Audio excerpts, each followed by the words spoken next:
Boa noite a todos. Sejam todos muito bem-vindos, como a Geisa falou. A palestra dessa noite vai ser uma palestra um pouquinho diferente, né? Vocês estão acostumados a ter um palestrante só. E a palestra dessa noite ela vai ser apresentada por dois palestrantes, tá?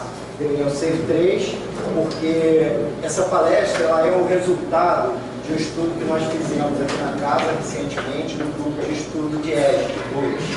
Tá? Então a Flávia, que é participante deste grupo, junto com a Adriana, né, que deveria estar aqui hoje, mas por motivos de trabalho ela não pôde comparecer. Foi feito então esse estudo durante um grupo de estudos.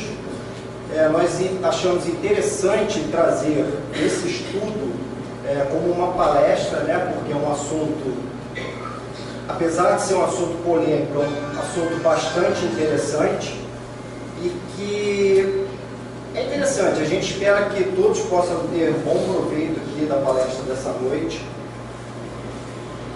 E é claro, por se tratar de um assunto polêmico, um assunto que toca, né, a todos nós sabemos que estamos aqui, não estamos de passagem, estamos aqui com um propósito, cada um de nós tem as suas deficiências, as suas mazelas, né? Todo um caminho difícil a percorrer, mas que fique claro, né? Não estamos aqui para julgar ninguém, né? Ninguém, né, tem esse direito de julgar um ou outro. E a gente pretende então passar para vocês o resultado desse estudo, tá? Então, apesar de ser um estudo que toca um assunto polêmico, é um assunto que é importante, né? Mas é um assunto que toca muita gente, se tratar de vidas, né? Então a gente tem que tomar muito cuidado para não falar, mas é necessário falar. A gente espera que ao sair daqui, né, a gente possa ter um pouquinho mais de conhecimento sobre esse assunto, mas que não é para ninguém sair daqui desesperado. Como todas as palestras que acontecem na casa, quando se trata de algum assunto dessa natureza, às vezes as pessoas se melindram, as pessoas até se sentem um pouco chocadas. Mas a gente precisa falar desses assuntos, porque eles estão no nosso dia a dia, fazem parte dessa nossa caminhada, né, presente. Então a gente precisa sempre estar falando desse assunto. A gente precisa sempre lembrar que estamos num mundo de provas e expiações, né? Não estamos num mundo ainda de regeneração, nem um mundo ditoso, né, em que a paz, né, o bem predomina. Então todos nós temos, né, que ter isso em mente. Estamos aqui, temos muita coisa a aprender, temos muitas dificuldades, né, temos problemas a resolver uns com os outros, e faz parte, né, dessa caminhada a gente saber entender esses problemas, né? Saber entender, né, todo o processo de reencarnação em que estamos, né, em que o Espiritismo acredita, em que todo o movimento espírita, né, divulga, em que a gente está estudando, né, e que estamos inseridos aí, né, num processo de ação e reação, né? Então, toda essa convivência que temos, todos os as nossas mazelas, os nossos problemas, se nós formos analisar a fundo, né, e tivermos a oportunidade de entender o que aconteceu em outras vidas, entenderíamos muito melhor que o que está acontecendo conosco, o que está se passando, vem de uma vida passada ou de um passado recente. A gente não pode nunca esquecer disso, tá? Temos, né, a questão do livre-arbítrio, né? Temos a oportunidade, temos sempre o direito, né, de poder tomar as nossas decisões, escolher os nossos caminhos, né? Podemos escolher seguir um caminho do bem, um caminho não tão do bem assim, mas temos essa oportunidade, né? Deus, que é justo, né? Conosco, nos traz essa oportunidade, né? E então a gente vai falar nesse assunto que é o aborto, né? O que o Espiritismo, né, vê nessa questão do aborto. Vamos falar aqui um pouco do que a lei, né, brasileira traz para a gente em relação ao aborto, mas principalmente vamos falar sobre a visão espírita sobre o aborto. Ok?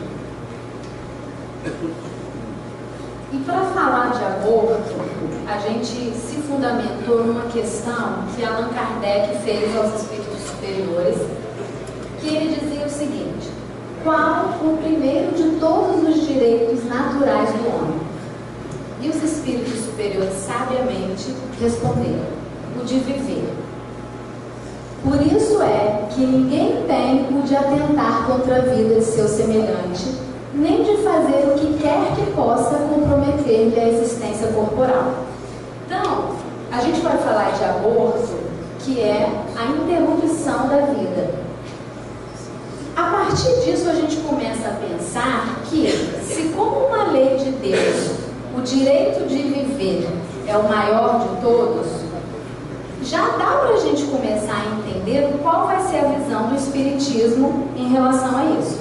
Então a gente se baseia, o Espiritismo se baseia na questão da lei de Deus, o de viver. Ninguém pode tirar a vida de outra pessoa por qualquer que seja o motivo. E durante o tempo que a gente vai estar conversando aqui com vocês, a gente selecionou algumas perguntas e a gente vai estar explicando para vocês algumas coisas do tipo: o aborto é crime? Será que em todos os momentos que o aborto foi praticado, em algum momento ele é legal ou em todos os momentos ele não é legal? Então a gente vai estar fazendo essa diferenciação para vocês. De quem é a responsabilidade?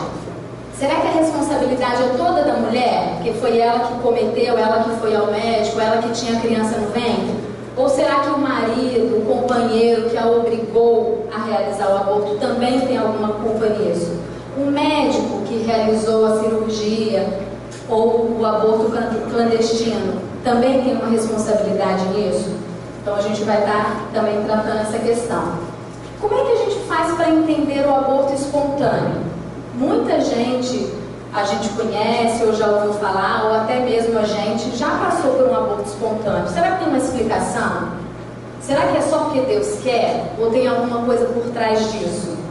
Então a gente vai também estar falando sobre isso. O que diz a lei brasileira sobre o aborto? É permitido? Não é permitido? Em quais casos a gente pode fazer legalmente? E quais as consequências para quem pratica o aborto? No caso, o cúmplice, né? O que eu falei lá da responsabilidade.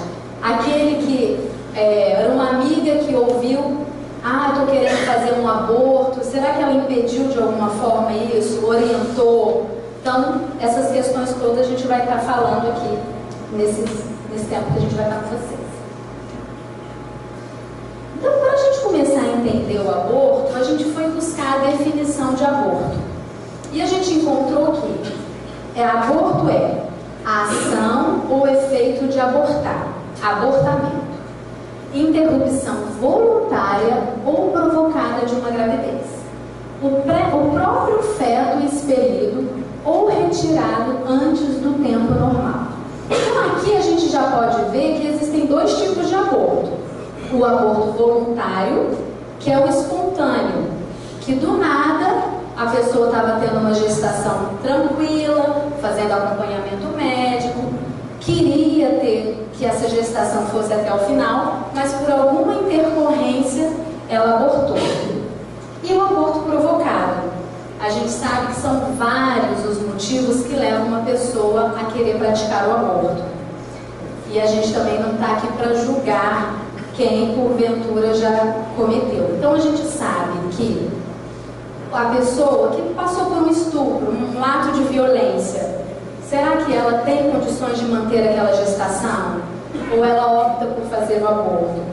Uma pessoa que o marido não queria filho naquele momento, por um descuido dela, ela engravidou, também pode pensar em provocar o aborto. Então são várias as questões que levam a pessoa a pensar em provocar o aborto. E existem várias as maneiras também de provocar esse aborto. A gente sabe que as pessoas fazem uso de medicação oral ou injetável. A gente sabe dos abortos clandestinos, onde são feitas curetagens e até mini cesarianas. A gente também conhece uma forma muito agressiva e traumática, que as pessoas utilizam instrumentos de perfuração, como tesouras, esse tipo, para fazer o aborto. Então, existem já na definição esses dois tipos. Só uma correçãozinha aqui no português, que a palavra certa não é voluntária, é involuntária, tá? Uma interrupção involuntária ou provocada de gravidez, tá bom? E aí a gente buscou algumas estatísticas.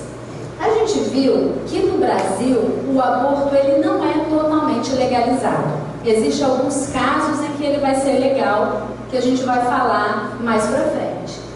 Por ano são registrados 100 mil abortos. Esses são os abortos que a gente tem como contabilizar, que são mensurados. Não consta aí os abortos clandestinos, que são em grande maioria. Teve uma pesquisa na Universidade de Brasília que 1 em cada 5 mulheres com mais de 40 anos já fizeram aborto. Essa pesquisa foi de 2010.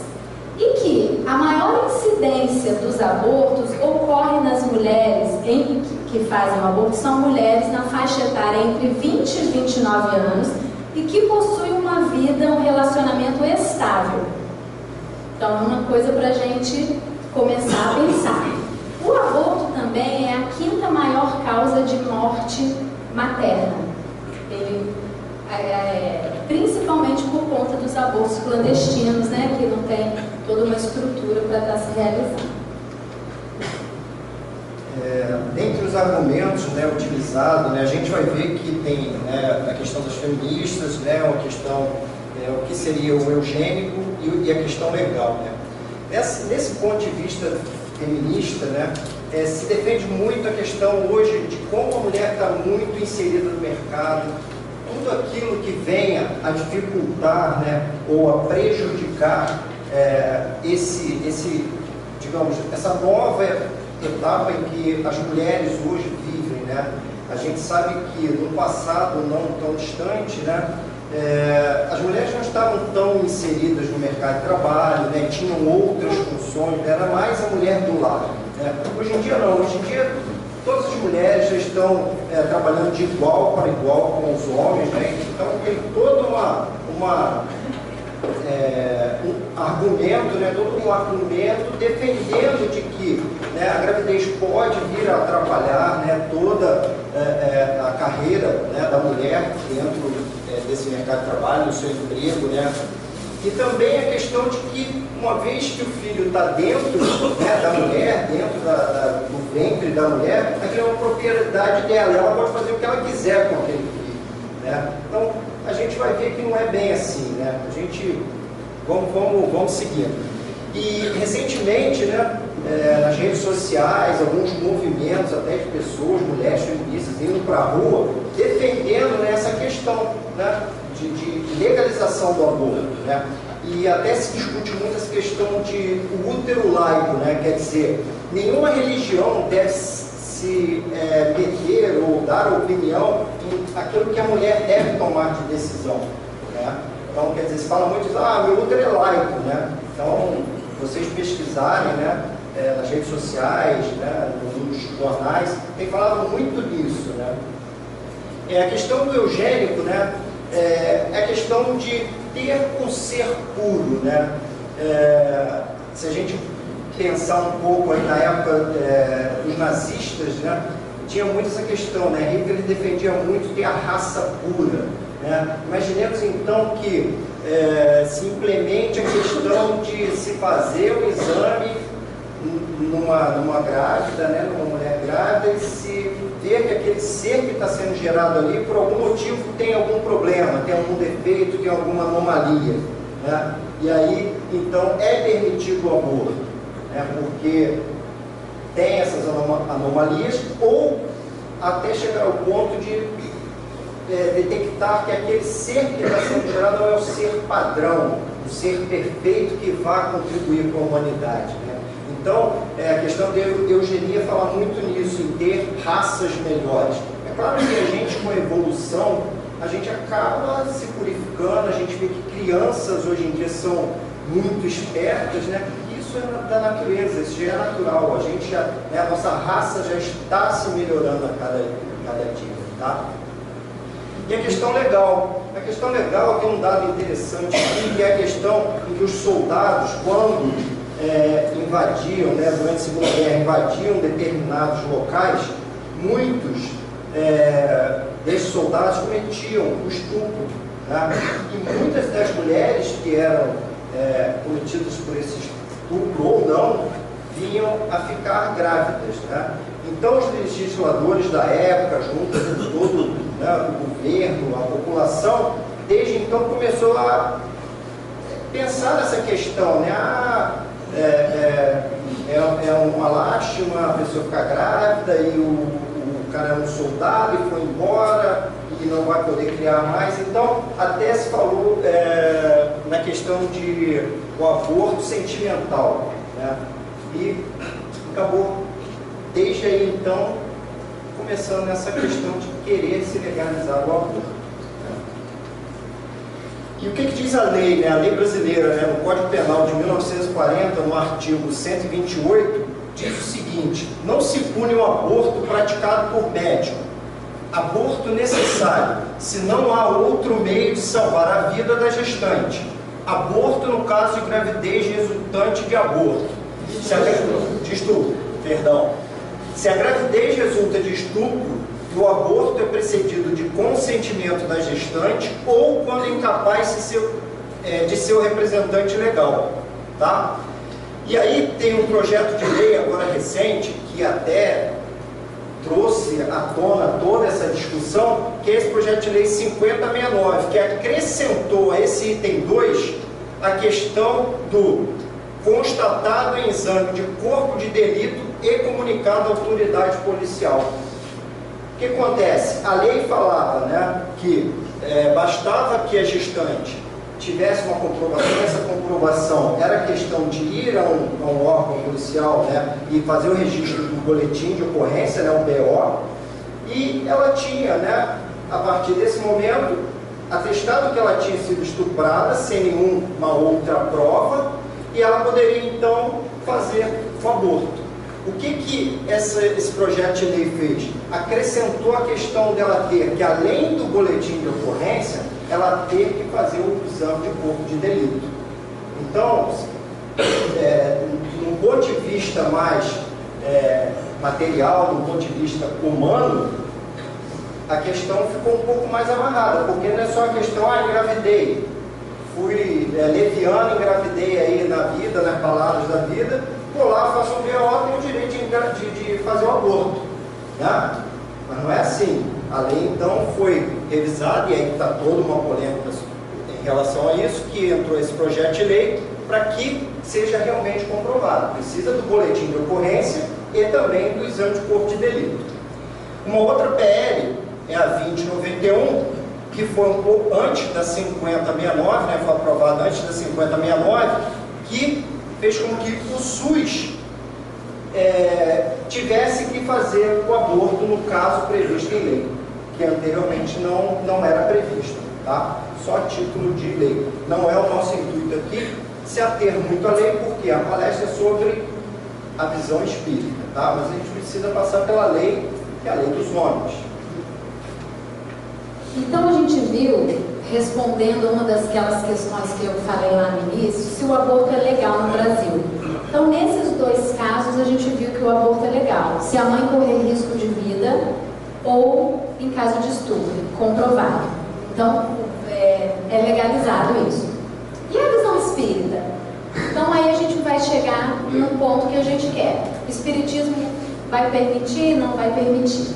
Allan Kardec, muito sabiamente, novamente, perguntou: constitui crime a provocação do aborto em qualquer período da gestação? Há crime sempre que transgrides a lei de Deus. A mãe, ou quem quer que seja, cometerá crime sempre que tirar a vida a uma criança antes do seu nascimento. Por isso que impede uma alma de passar pelas provas a que serviria de instrumento o corpo que se estava formando. Então, para nós, na visão espírita, em qualquer momento da gestação, se cometer o aborto é crime. Mas isso é uma questão muito polêmica perante a ciência, que a gente vai ver mais ali para frente. Então, a ciência... Aí a gente fica se questionando, em que momento a alma se une ao corpo? Será que já desde o início? Porque Allan Kardec já fala que em qualquer momento já há vida, e aí a gente foi descobrir em qual momento a alma se une ao corpo. E aí, novamente, a ciência vem e tem uma explicação diferente do que a visão espírita tem. O que a ciência preconiza em relação à fecundação? Para a ciência, para que ocorra a fecundação, é preciso que o gameta masculino, que é o espermatozoide, entre em contato com o gameta feminino, que é o óvulo. A partir do momento dessa junção, a gente forma o zigoto, que é uma célula ovo. Essa célula ovo vai ser implantada no útero. A partir do momento que ela é implantada no útero, a gente tem vida, para a ciência. Mas quanto tempo pode demorar para acontecer essa implantação? 4 dias. Então, se uma pessoa fizer um aborto nesse período, para a ciência também não tinha vida, não é crime. E aí, a gente vai ver o que o Espiritismo fala. Segundo o Espiritismo, em que momento já temos um ser vivo no útero da mãe?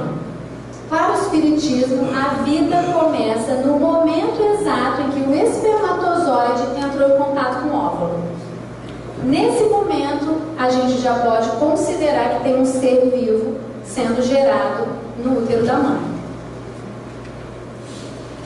E aí, a gente também acha no Livro dos Espíritos essa resposta. Ele perguntou em que momento a alma se une ao corpo, e os espíritos superiores respondem: a união começa na concepção, que é justamente aquele momento do espermatozoide encontrando com o óvulo, mas só é completa por ocasião do nascimento.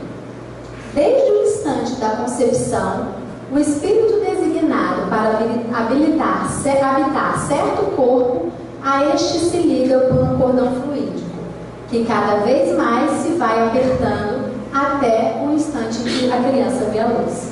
Tá? Então, a partir daí, a gente não tem dúvida que em qualquer momento que se realize a interrupção da gestação, é crime, a gente está fazendo um atentado contra a vida.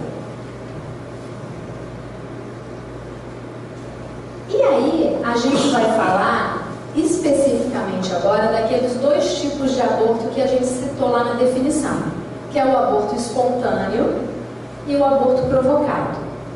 O aborto provocado a gente subdividiu em 3, que a gente considerou outros, como sendo os casos de estupro, como sendo os casos das mulheres que acham que a maternidade agora não é um momento compatível com a vida profissional, nos casos em que a gente faz fertilização in vitro, que a gente vai estar explicando cada um mais adiante. Então, vários motivos a gente colocou considerando outros. A gente vai falar do aborto terapêutico e do aborto eugênico. Então, o que vem a ser o aborto espontâneo? O aborto espontâneo é aquele que acontece naturalmente. Nada de fisiológico, nada de nenhuma alteração aconteceu para que aquela gravidez fosse interrompida. E aí a gente se pergunta, mas será por que isso acontece? E aí, novamente, a doutrina espírita vem nos trazer uma explicação para a questão do aborto espontâneo. Durante o nosso estudo, a gente verificou que o aborto espontâneo pode acontecer devido a vários fatores. Dentre eles, existe um que o espírito que está programado para nascer lá no plano reencarnatório, ele se programou, fez um planejamento, e quando ele já estava no útero da mãe, ele achou que ele não ia dar conta daquelas provas, daquele propósito que ele tinha para passar. Ele, por livre e espontânea vontade, desiste de viver. Então a gente tem um aborto espontâneo, porque o próprio espírito desistiu de continuar com a gestação. Uma outra coisa que pode acontecer também no aborto espontâneo é quando, em outras vidas, a mãe, esse espírito, esse ser que vai nascer, por algum motivo, era inimigo da mãe, ou era inimigo do pai, ou inimigo de algum daqueles familiares. Então, com medo de não conseguir enfrentar essa situação, de vir como filho de alguém que era inimigo ferrenho dele, ele também opta por desistir de nascer. E mais um caso. Alguns casos também, espíritos que foram abortados em outra gestação, numa reencarnação passada, se ele já foi abortado, ele também, com medo de ser abortado novamente, ele próprio desiste e aborta. E aí, no Evangelho segundo o Espiritismo, a gente achou essa definição completando essa questão do aborto espontâneo. Não havendo na presente encarnação nada que justifique a ocorrência do aborto espontâneo, a causa procurada só pode ser encontrada em etapa anterior nas vidas passadas.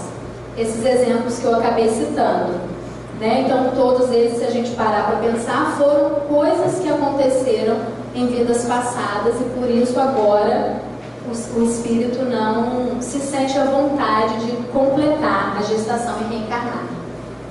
Como tudo, a palestra em 2 tem dessas coisas. Como tudo submetido à ação e reação, precioso agente de reforma ante a justiça maior, o aborto espontâneo pode significar desafio provacional ou oportunidade de resgate para a mulher, para ambos os pais, para os familiares emocionalmente envolvidos no acontecimento, para o próprio espírito reencarnante ou para todos em conjunto. Então a gente, questão do provocado, né, do aborto provocado, a gente vê que vários são os motivos que levam, né, então, ao aborto provocado. Muitas das vezes por leviandade, muitas das vezes por vaidade, né? Então isso, né, o aborto provocado, ele contrai uma dívida muito grande, tanto para a mulher que comete aquele aborto, como para quem é cúmplice nessa questão de praticar o aborto provocado, tá? E como eu falei, são vários os motivos, né? E um deles, e que é bastante, que o Espiritismo a gente precisa estudar bastante para poder entender muito, tá? É a questão da fertilização in vitro e das células tronco, tá? Porque aqui, né, se a gente for falar das células tronco, né, e principalmente, né, aqui a gente vai estar falando de células troncos embrionárias, que são as células troncos retiradas de um óvulo, de um embrião, tá? De que já foi fecundado, tá? Tanto é que essas células troncos, elas são retiradas somente após o 5º dia em que houve a fecundação, tá? E aí são utilizadas as células troncos desse embrião para poder fazer tratamento de doenças, tá? Então, é uma coisa muito delicada, em que a ciência está desenvolvendo bastante, E os espíritos superiores, tá? Eles sempre nos orientam de que, com certeza, devemos sempre evoluir, né? Para que a gente realmente tenha na nossa humanidade, né? Que a gente possa cada vez ter uma condição de vida melhor, que a gente evolua, para que o planeta evolua. Então, os espíritos superiores são categóricos em afirmar isso. Precisamos evoluir, precisamos dos estudos, precisamos da ciência, mas tem que ter uma ética, tem que ter um estudo muito centralizado e muito bem feito quanto a isso. Não basta só a ciência avançar se a gente não tiver também a questão, né, da religiosidade, né, a questão do espírito. Então, e aí a gente vê também que muitas células-troncos embrionárias têm tido algum tipo de problema, têm trazido algum tipo de problema, de tumores, e desenvolvido outros tipos de doenças, né? E tem tido muito sucesso com células-troncos adultas, que é aquela que é retirada, inclusive, da própria pessoa, né? Então, essas células-troncos têm tido muito mais sucesso do que células-troncos embrionárias. E os espíritos superiores indicam que a gente deve seguir, né? A ciência deve seguir esse caminho, o caminho do desenvolvimento e do estudo com células tronco, uma célula-tronco adulta, né? E temos essa questão, né, da fecundação, né?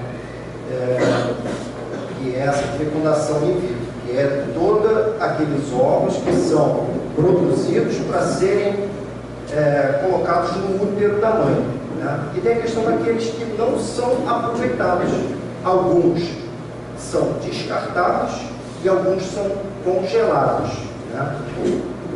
Se nós falamos aqui que a partir do momento que há fecundação, né, o Espiritismo considera, né, os espíritos superiores nos indicam que a partir do momento que há fecundação, a partir desse momento já tem um espírito ligado àquele óvulo, significa então que a partir do momento que nós temos esses óvulos descartados, está sendo cometido aí um aborto. E aqueles óvulos que são congelados, né? A espiritualidade nos orienta de que esses óvulos que são descartados, muitas vezes os espíritos que estão ligados, sendo ligados ali, a espiritualidade aproveita dessa situação para que espíritos que precisam passar por pequeno tempo que seja, né, nesse processo, aproveitam dessa situação para o espírito fazer a sua ligação. São espíritos muito devedores que precisam desse pequeno tempo, né, como um embrião, para começar a se regenerar o seu perispírito para conseguir ter novas oportunidades de reencarnar. Tá? E em relação àqueles que ficam congelados, né, muitos não têm espíritos, né? Muitos não, alguns não têm espírito ligados àqueles embriões que são congelados, tá? Mas muitos que estão lá congelados são espíritos que precisam ficar em estado de hibernação.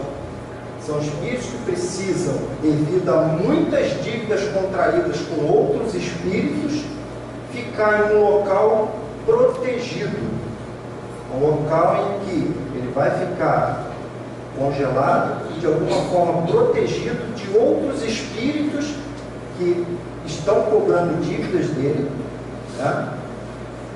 E nós temos uma informação, né, que nos foi trazida através do livro de Joana de Ângeles, que eu não me recordo agora o nome, que Hitler passou por esse processo, ou está passando ainda por esse processo, né? Precisou ficar congelado, escondido, para que todos aqueles espíritos que têm ali uma dívida ali, né, a cobrar dele, não consigam achar, para que ele consiga se regenerar, para que um dia tenha a oportunidade de reencarnar novamente.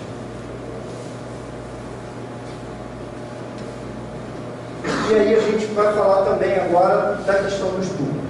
é uma questão polêmica, difícil, né?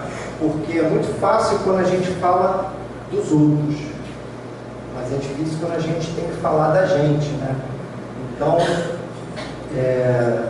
mas a gente tem que ter certeza de que todo tipo de aborto é crime. Na visão espírita, o aborto é crime, mesmo na questão do estupro. Tá? Não se justifica um crime através de outro crime. Tá? A espiritualidade, né, nos traz nessa questão que muitas vezes, né, a situação do estupro ela é aproveitada. Tá?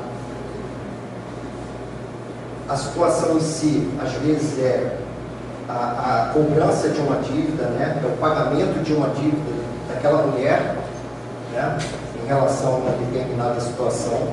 E quando ela engravida, né, é tudo que a espiritualidade então aproveita para que ali seja gerado também mais um espírito, mais uma oportunidade para reencarnar. Tá? E a gente entende, né, que o aborto jamais será uma solução, tá?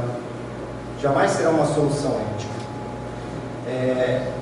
Esse fato de aproveitar, né, só voltando aqui um pouquinho, o fato de aproveitar da espiritualidade, vale a pena a gente comentar que os espíritos superiores, né, eles não precisam deste momento para que uma dívida, né, no caso desse evento do estupro, seja pago, né? A espiritualidade tem outros meios para que uma mulher, né, que precise passar por uma provação dessa, por uma expiação dessa,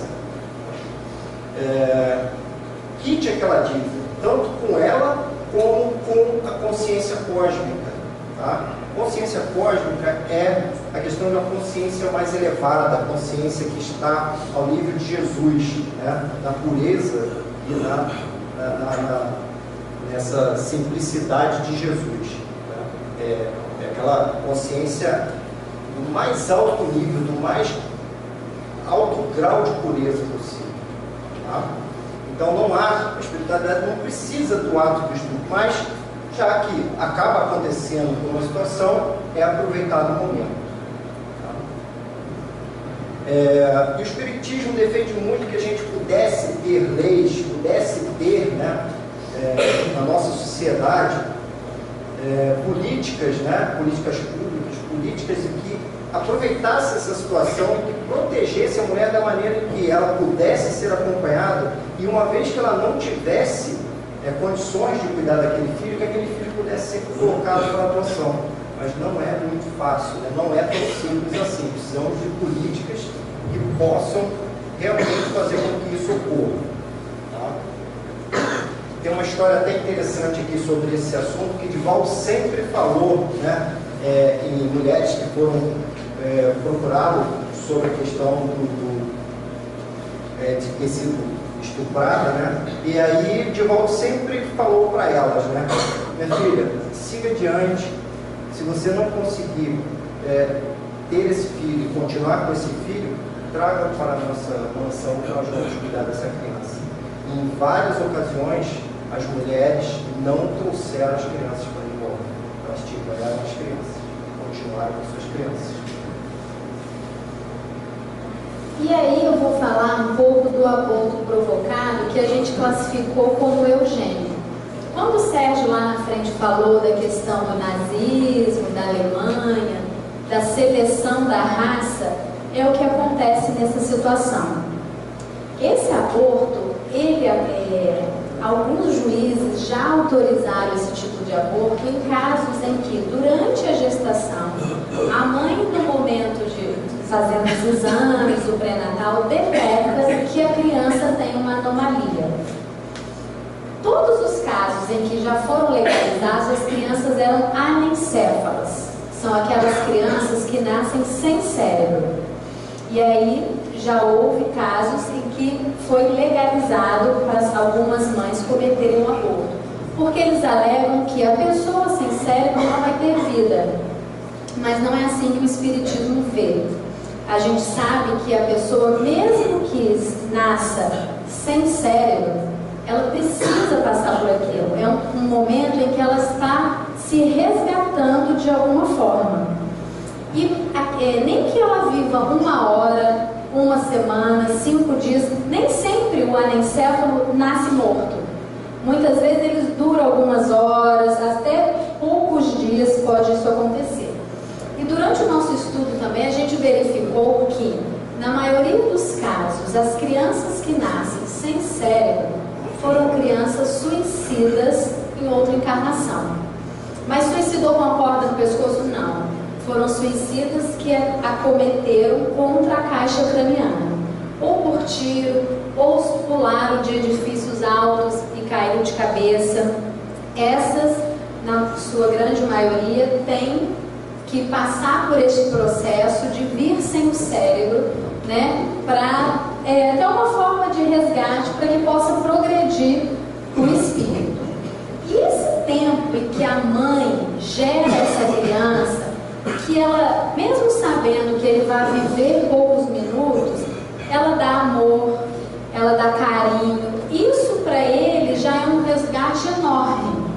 Então é importante que a gente pense e divulgue essa questão de que o momento intrauterino ali da mãe, da relação do familiar, a criança está conseguindo fazer um resgate que para ela vai assim, ajudar e contribuir em muito. E se a gente parar para pensar, se começarem a legalizar esse tipo de aborto, se passar a ser legal, será que eles não vão começar a pensar assim, tem síndrome de Down, vamos abortar, porque foge ao padrão da sociedade. É uma criança que vai vir sem braço, também está fugindo das regras. Será que isso não vai começar a virar um mercado e a gente vai tentar novamente voltar lá na Alemanha nazista e começar a fazer a seleção da espécie? Então isso é uma coisa muito preocupante que a gente tem que tomar muito cuidado. E o aborto eugênico é o único tipo de aborto em que o espiritismo é a favor. O que acontece? Nesse caso, a mãe está correndo risco de morrer se ela continuar com a gestação. E aí, Allan Kardec novamente pergunta. Não, mentira, volta. Eu estou lá no eugênico ainda. Aí ele pergunta por que nascer essas crianças com deficiência. E ele fala que o objetivo visa a providência criando seres desgraçados como os cretinos e os idiotas. Quando a gente lê essa pergunta, cretinos, idiotas, seres desgraçados, é uma coisa pesada, mas a gente tem que lembrar que isso foi escrito no século XIX, quando esses termos eram muito usados. Quem tinha síndrome de Down era chamado de idiota ou mongoloide, né? Muitas vezes a gente usou já esses termos. E hoje em dia a gente se refere a esse tipo de pessoa como pessoas especiais, deficientes, né? Então a nomenclatura mudou. A gente fica um pouco chocado quando a gente lê isso. Mas a resposta é: os que habitam corpos de idiotas são espíritos sujeitos a uma punição, uma expiação, como eu já tinha mencionado. Sofrem por efeito do constrangimento que experimentam e da impossibilidade em que estão de se manifestarem mediante órgãos não desenvolvidos ou desmantelados. Então foi aquilo que eu falei. E aí sim a gente chega no aborto terapêutico, em que a pergunta foi, que eu tinha parado lá no Allan Kardec perguntando: dado o caso que o nascimento da criança pusesse em perigo a vida da mãe dela, haverá crime em sacrificar-se a primeira para salvar a segunda? E aí a resposta é: preferível é se sacrifique o ser que ainda não existe a sacrificar-se o que já existe. Como assim? Não existe, mas já tem vida? Você falou lá que já tem vida. Ele considera o ser que não existe como aquele que ainda não nasceu. E por que a espiritualidade aprova esse tipo de aborto? Porque essa mãe pode ainda gerar outros filhos, pode contribuir de muitas outras maneiras em resgate de outras pessoas. Então, nesse caso, o espiritismo aprova. E como a medicina está tão avançada, esse tipo de aborto quase não existe mais. Porque antigamente uma mulher de 40 anos descobria que estava grávida, não, vamos abortar porque é gravidez de risco. Hoje em dia, quantas mulheres com 40, 45, entrando na menopausa, a gente descobre que está grávida e não tem problema, a gestação flui normalmente. Então, isso também a medicina, hoje em dia, o índice de abortos nessa situação é muito baixo. Quais são as consequências, né?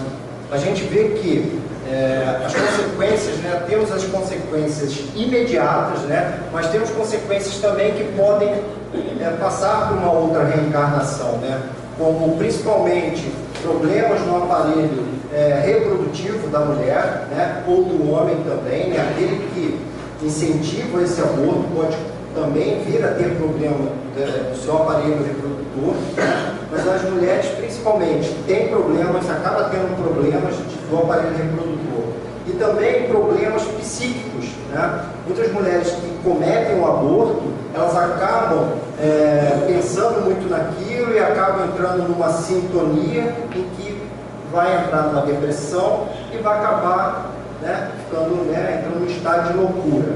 E também a questão da obsessão.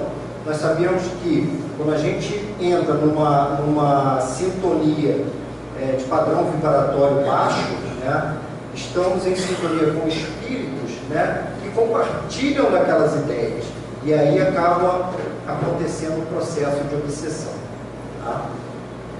E aí nós temos aqui as consequências imediatas ou a longo prazo virão sempre para reajustar, reeducar e reconciliar os espíritos endividados. Mas toda cobrança da justiça divina tem o seu tempo certo. Há uma cobrança, né? Essas consequências virão, mas não é porque Deus é injusto, porque Ele vai punir. Né? A gente sabe bem disso. É por isso que a gente falou naquela questão de ação e reação. Né?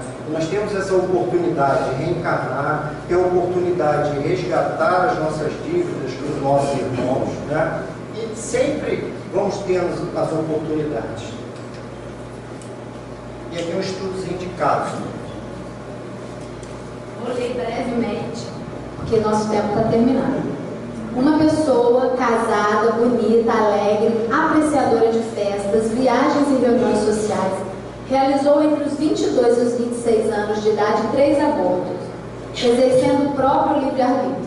Justificava-se afirmando: meu marido não quer criança atrapalhando nossa viagem, nossa vida, ele exige muito de mim. Meu marido deseja que eu permaneça com o mesmo corpo solteira. Não quero engravidar. Considero gestação, amamentação, coisas muito animalizadas. Tiram a poesia e o encanto da vida. Depois de um tempo, como consequência, ela, hoje divorciada, com 45 anos, portadora de endometriose, perdeu a oportunidade de ser mãe. Na triste condição de mulher magoada, contempla com desagrado o marido, pai de 2 filhos com outra mulher. E as responsabilidades, né? A gente falou de quem é a responsabilidade? A responsabilidade é do pai, a responsabilidade é da mãe, a responsabilidade é do Estado, a responsabilidade é dos avós, a responsabilidade é daquele espírito que estava reencarnando, né? De quem é a responsabilidade, né? Então, todos aqueles que fazem parte desse aborto, né, comungam com aquela situação, a mulher que está abortando, o pai que está incentivando aquela mulher a abortar, os pais, às vezes, né, de uma menina, né, a gente sabe que às vezes uma menina engravida, e os pais não querem que aquela menina engravide, né. Tem até uma historinha que não deu para a gente trazer aqui, de os pais de uma menina de 14 anos nos Estados Unidos, né, os pais acabaram incentivando com que aquela menina, por ela ter engravidado, ela ia para fora de casa ou ela abortava. Como ela não tinha condições, ela teve que abortar e acabou ali com os pais. Depois, passado um tempo, ela acabou com 24 anos tendo que tirar todos os seus órgãos, né, internos, né? Não pôde então mais ter filhos e acabou ficando no estado de demência. Consequentemente, seu irmão era estéril de nascença e aqueles pais acabaram não sendo avós, né? É uma triste que a gente fala, o acaso, né? A gente sabe que nada é por acaso. Então, quer dizer, para a justiça dos homens, né, muitas vezes, como a gente viu a lei aqui, não há punição, né? A gente tem visto, principalmente aqui no Brasil, né, muitos abortos clandestinos e ninguém é punido, né? E a gente agora também tem a justiça, que está, em alguns casos, aprovando esse aborto. E a gente tem, para a justiça divina, todos os envolvidos no ato criminoso sofrerão as consequências sombrias, imediatas ou a longo prazo, de acordo com o seu grau de culpabilidade. E Emmanuel nos esclarece bem isso, né, no livro Sexo e Evolução. O aborto oferece consequências dolorosas especiais para os pais. Os pais que cooperam nos delitos do aborto, tanto quanto os ginecologistas que o favorecem, vêm a sofrer os resultados da crueldade que praticam, atraindo sobre as próprias cabeças os sofrimentos e os desesperos das próprias vítimas, relegadas por eles aos percalços e sombras da vida espiritual de esferas inferiores. Então, como dissemos, infelizmente, né, é um crime, né, é uma situação delicada, tudo aquilo que a gente falou aqui, mas todos acabam tendo a sua parcela de responsabilidade nesse ato, né? Mas a gente não deve se desesperar, né? É isso que a doutrina espírita nos traz, é o nosso conforto, né? Que é a questão, a gente tem, né, sempre, né, temos sempre a oportunidade de podermos resgatar, de podermos seguir adiante. Por mais que a gente tenha cometido qualquer ato, seja participado diretamente ou indiretamente num aborto, num crime, qualquer coisa, né, que tenha prejudicado uma outra pessoa, né, sempre temos a oportunidade de seguir em frente, de resgatar, de melhorar, né?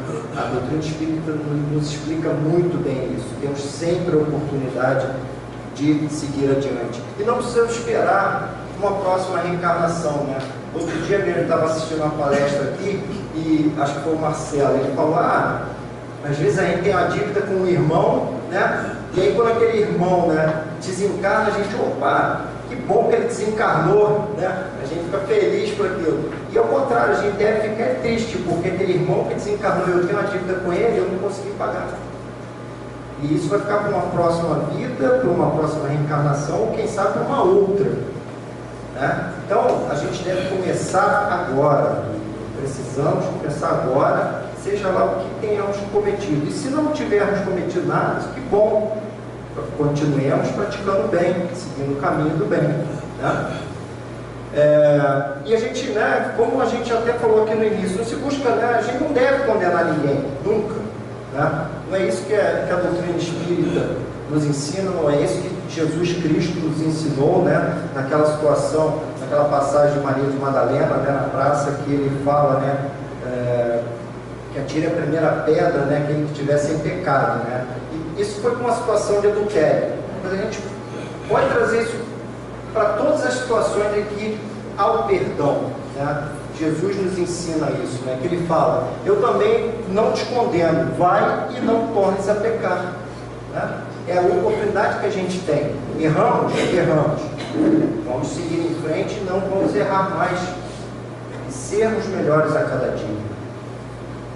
A proposta de recuperação e reajuste que o Espiritismo oferece é de abandonar o culto ao remorso imobilizador, a culpa autodestrutiva e a ilusória busca de amparo na legislação humana, procurando a reparação, mediante reelaboração do conteúdo traumático e novo direcionamento na ação comportamental, o que promoverá a liberação da consciência através do trabalho no bem, da prática da caridade, da dedicação ao próximo necessitado, capazes de edificar a vida em todas as suas dimensões. E ainda, o Espiritismo nos sugere que toda vez que vejamos alguém conduzindo um filho excepcional pelas ruas, tenhamos o desejo sincero de rogar ao alto, em prece, por aquela mãe ou aquele pai, Eles foram corajosos o bastante para aceitar receber dentro de casa aquele ser que trouxe no próprio corpo e no psiquismo as marcas do resgate.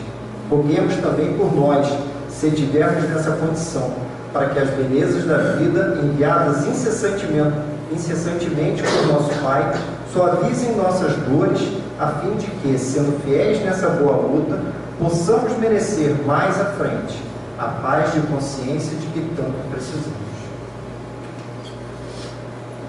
O arrependimento não vai mudar o seu passado, mas pode transformar o seu futuro.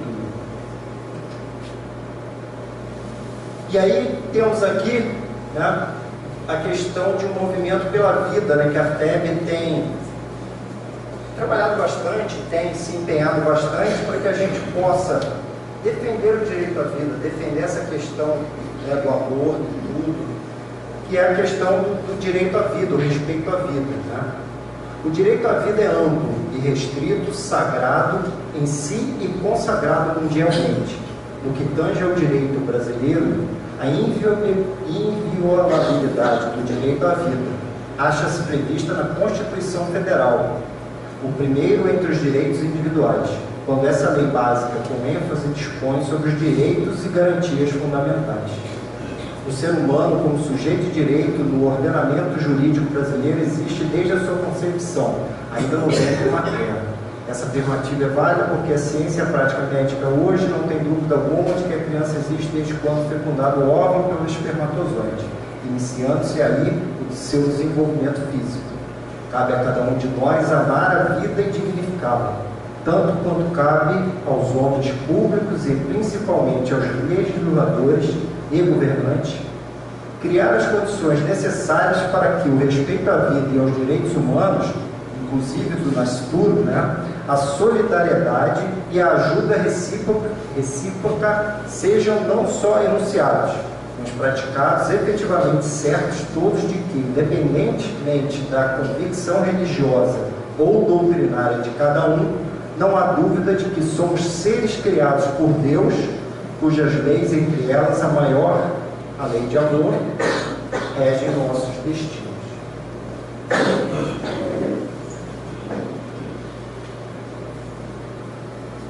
É isso, né, meus amigos, a gente agradece pela oportunidade, né, de estar aqui, e o que a gente espera é que todo esse estudo que trouxemos aqui na noite de hoje possa servir para que todos nós possamos refletir e buscar cada vez mais, não só aquilo que trouxemos aqui na noite de hoje, mas que possamos continuar os nossos estudos. Né? Sabemos que a nossa evolução, né, o nosso melhoramento depende do nosso estudo, da nossa evolução. Uma boa noite, muito obrigado.